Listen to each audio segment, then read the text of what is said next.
Hi, it's Alaska Granny. I'm going to show you a very simple way to make a tent stake out of a wire coat hanger. So I take a pair of wire snippers and I put it right along the middle of the bottom.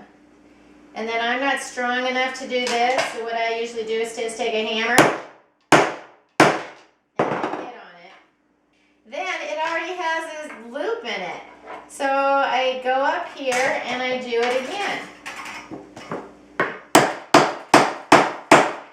Then see, you can do the other corner as well. And so then I have a tent stake. So what I do is I'm always losing them in the dark, in the sand, in the dirt. And so I take an old bottle of red nail polish. You probably have colors around you don't like, or you can get them for $1. And then I just put some of this around on the edge, on the top, so then I can find it, whether it's in the ground or in the bag, or I drop it.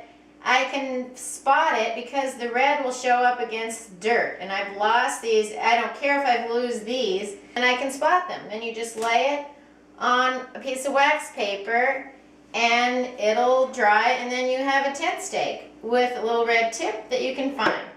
So get yourself a wire hanger, get some sharper ones than these, trim the ends, and you have a couple of tent stakes. I'm making some of these. You can put them in your bug out bags, you can put them with your camping gear, toss a few in your car. You never know when you're going to want to make a little shelter, and you can have some of these to fasten things down. Click on the subscribe Alaska Granny channel down below to continue to receive tips and tricks from Alaska Granny. Have a wonderful day.